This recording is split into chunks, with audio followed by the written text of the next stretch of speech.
Hello everyone. If you like what I'm doing here, please consider subscribing, liking, and commenting. It would really help the channel out quite a bit. Thank you very much.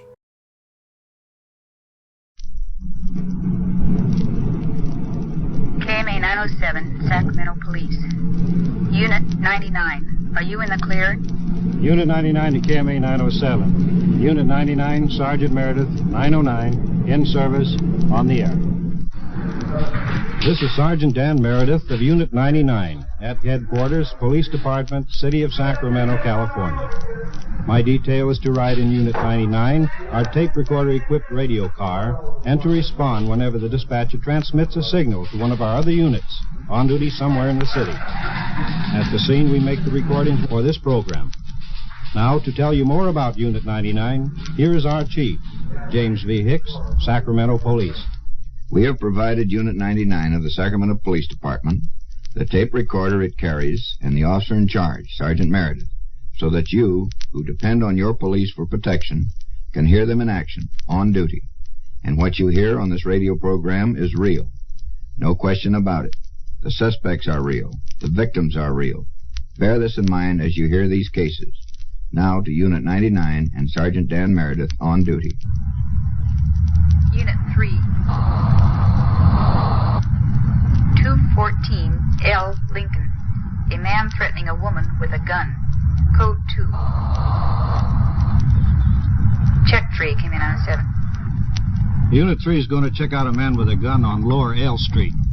Let's go along.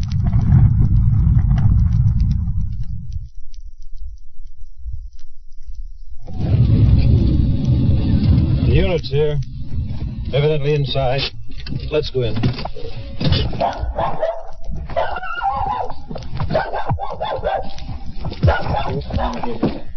They're in the back.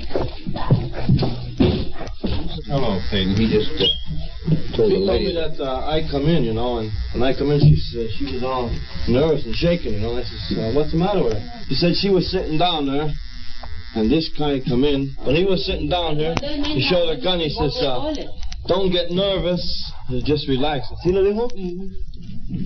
And he says, because I show you something and you got a gun. So she just stood there. She didn't know how to use a telephone, so...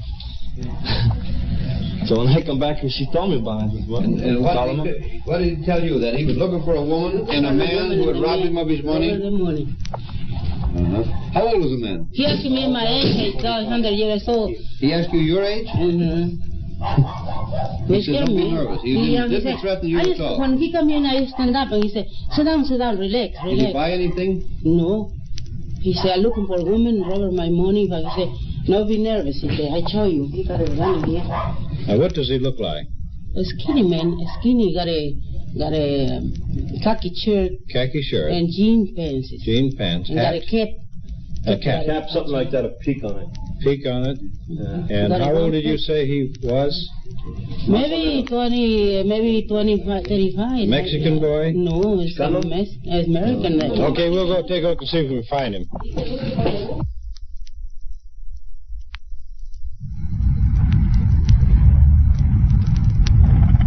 Stop the car, Dan. Let's take a look at that guy.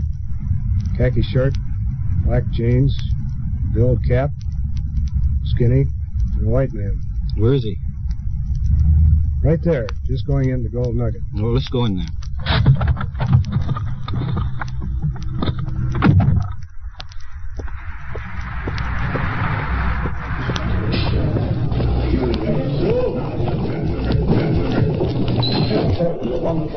There he is. Guthrie's got him. This man? This is the man. He has a gun in his belt. Yeah. Looks like an old-style Frontier model. Loaded? Is it loaded? Yes, it's loaded.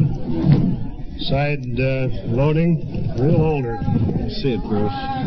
What are you doing with this loaded gun on you? I didn't feel like leaving it in my car, officer. Leaving in your car? What's that? You're looking for some woman, aren't you? No, I was looking around to see what woman was that. Just broke it open, fully loaded. Do you have a permit to carry this gun? No, I haven't. Well, why are you carrying it? Like I stated, I don't feel like leaving it in the car. My car is out here on the streets. That's not a very good excuse. Want the other one? keep this as evidence. All right, let's go. We're going to take this fellow in and have the victims, the people he approached, come in and identify him. You want to tell us anything more about this gun? I didn't want to leave it in my car. My car has been sitting on the street since about 3 o'clock this afternoon. I went to a show. The gun was sitting in the car at the time. Yeah? After it got dark, I got kind of leery about leaving it in there because windows can be broke.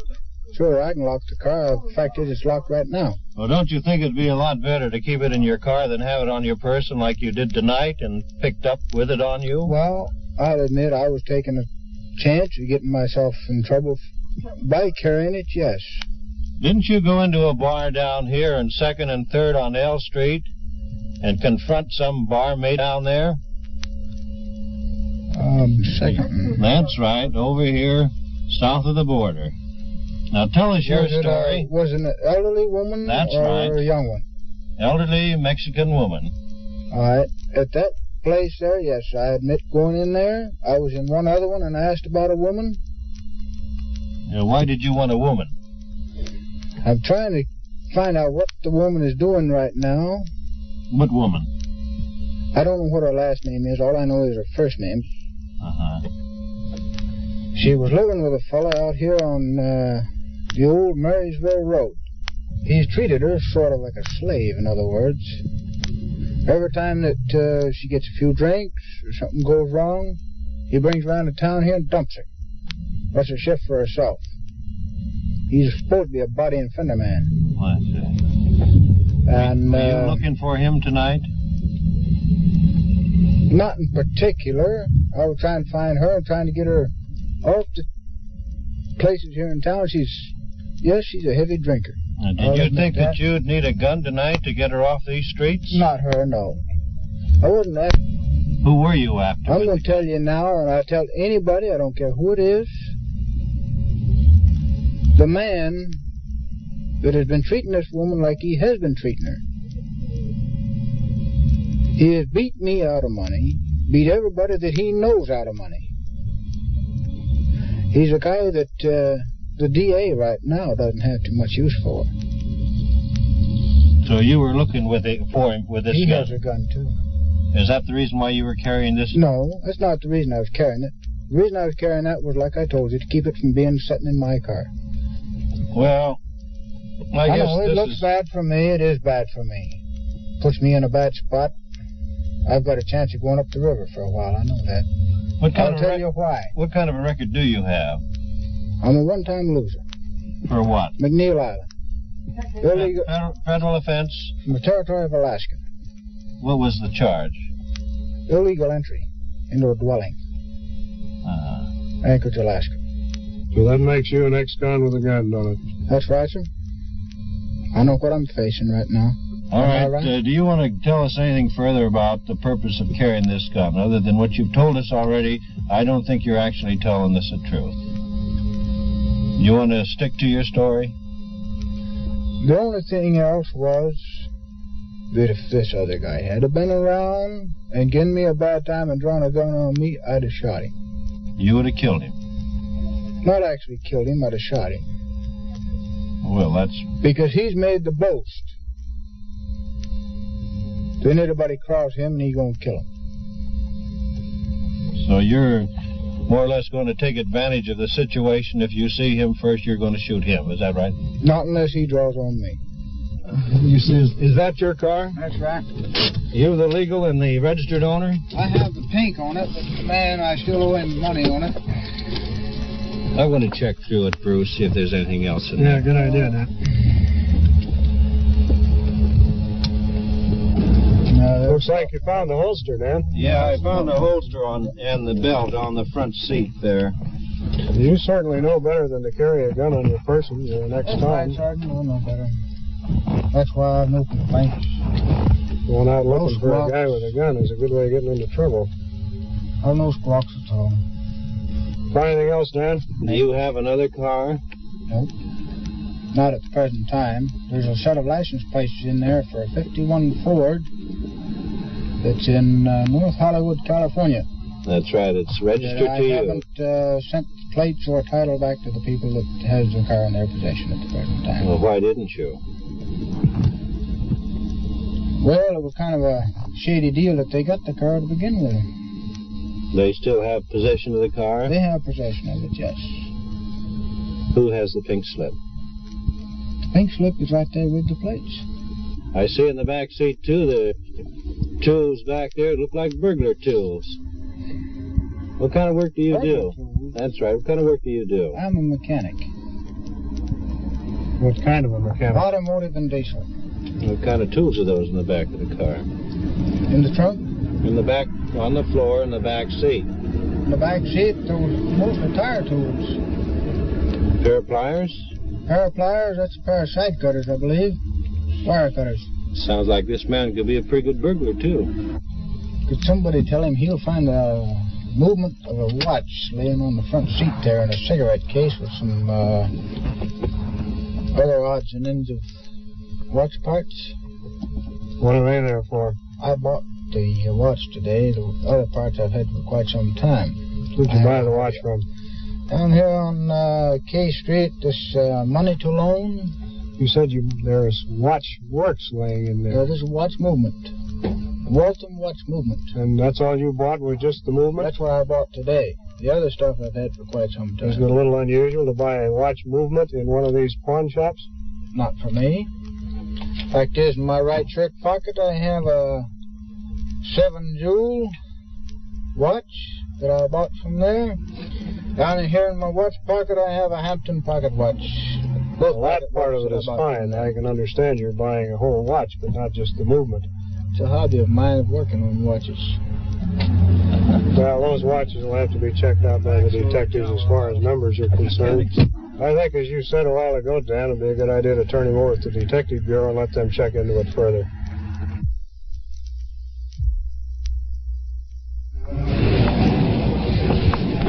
What's the charge there, Bruce, that is on the book against this guy? Well, we booked the man, ex-con with a gun, which is specifically 12025 of the Penal Code, Deadly Weapons Act.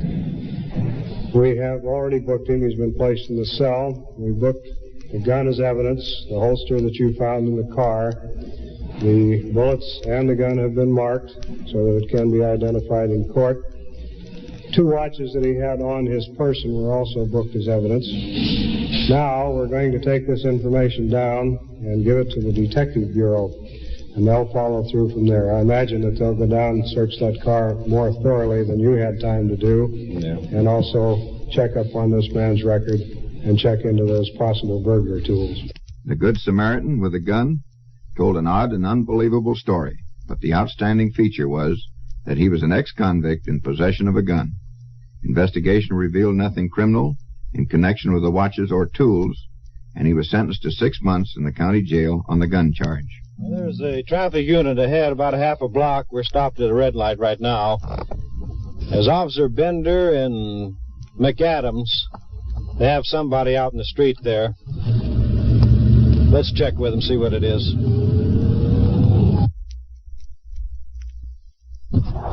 Hello, Mac. What do you have here?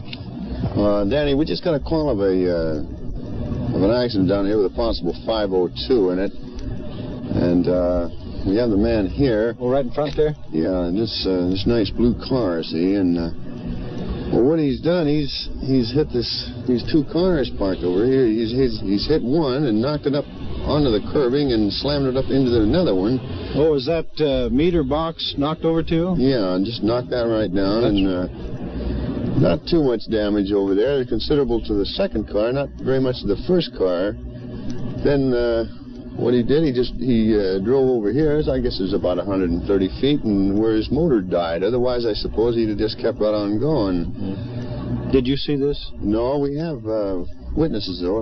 We have their names, and they've given them to us. They stop you on it? Yeah. I see. Anybody hurt? No, he's like most of them. They're not hurting these. I see.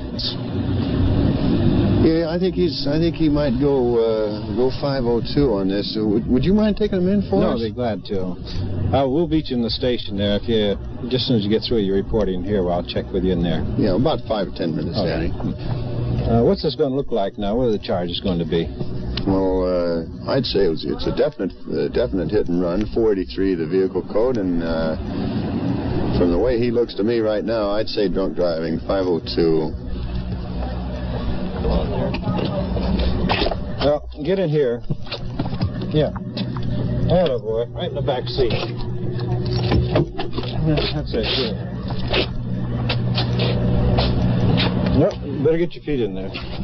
That's it. Okay. Before I get done, I'm going to cause you some trouble, see? Oh, we haven't done anything to you. That's all right. I'm not mad at you. That's a boy.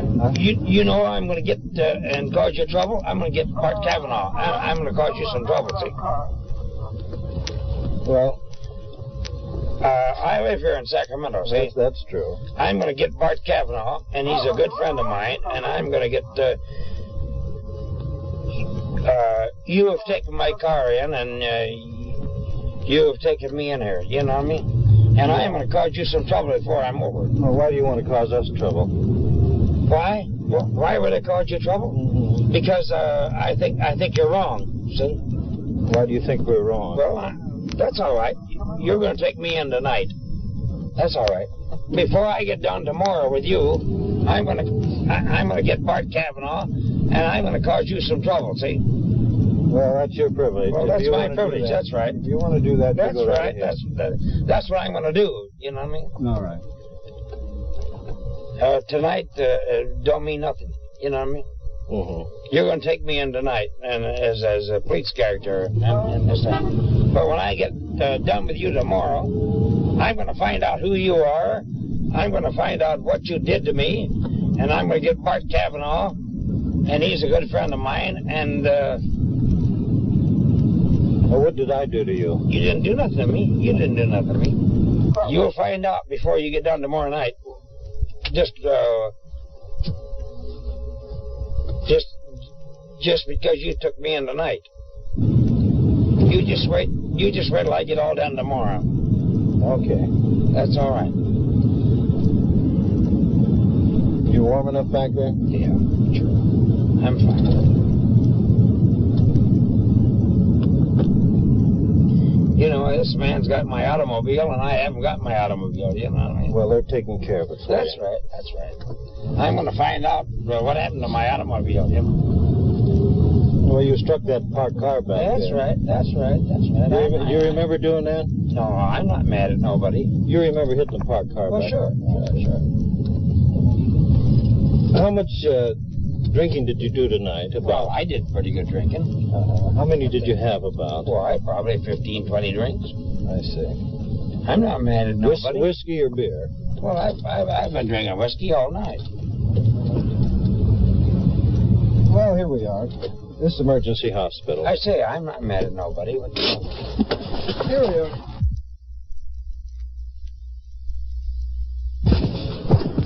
Possible 502. Right in here. Okay.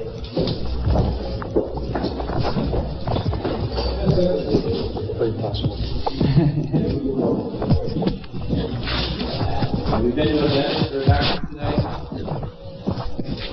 Do you have diabetes? No. Have you taken any medicine today? No. Have you been drinking? I think I had a few drinks, yeah.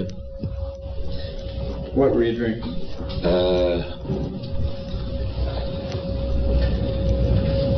Well, I think I've been drinking 4 or 5, what do you call it? Highballs? Highballs. Whiskey? Yeah, whiskey. You had 4 or 5 drinks of whiskey? 4 or 5 drinks of whiskey. I thought you told me you had 10 or 15 drinks. Oh, maybe I did. Did I say? Maybe I did have 10 or 15 drinks. Well, which would you rather say? I said I had 10 or 15 drinks of whiskey. 10 or 15? Yeah. Okay. In the... When was that? What period? Tonight. Starting when? 8 or 9 o'clock tonight. Mm-hmm. Until when? 8 or 9 o'clock tonight. Until when? When did you have your last drink? About 8 or 9 o'clock tonight. When did you start drinking then? About 8 or 9 o'clock tonight. Well, when did you stop drinking? 8 or 9 o'clock tonight. You had some quick ones then? Yeah. Do you have any physical disabilities? Not that I know You haven't had a drink since 9 o'clock? of. Yes, I have. Well, then when did you have your last drink, would you say? About 10 o'clock tonight. Oh, I see. All right. Now, we'd like you to get up and perform for us a little bit. You want to walk across the room there? Yeah, I will. Now this way. Now walk around the bed. Okay. Okay, that's fine. All right, now just stand up straight there, please. And face me. Now put your feet together. Toes together, too. Well, can I put my toes together that way? That's fine. Now close your eyes. Close them tight. Close your eyes. Okay, that's fine. All right, now open your eyes. Pick up your right foot and stand on your left foot. My right foot. Pick up your right foot and stand on your left foot. Well, I probably am a little drunk. Well, see it. Let's see you try. Pick up your right foot and stand on your left foot. My right foot. That's the foot. All right. We'll do it one way, then do it the other way. I still say I'm a little drunk. Well, no, I want you to try to do this now. Well, I'm a little drunk. I know that. Pick up your foot. Well, I'm a little drunk. Okay. You can sit down. Okay. Did you tell the doctor you were not in an accident tonight? No. You weren't? No. Was I? Yes, you were. Was I? Yes. Where? On L Street, between 11th and 12th. You struck a parked car. Didn't you know that? No, I don't know that. I said, I don't want to hurt nobody, and I don't want to hurt nobody. That's right. But you didn't hurt anybody. You just struck a parked car. What does your report show on that possible 502? Well, my conclusions were that the man was obviously under the influence of alcohol and should not be driving. I doubt that there is a police officer who has not, at some time, been threatened with trouble or loss of his badge for doing his duty. In modern departments, of course, such threats are ridiculous, and the men are fully aware of it. In this case, the self-styled personal friend of the city manager paid a drunk driving fine of $263 and $105 for hit-run driving.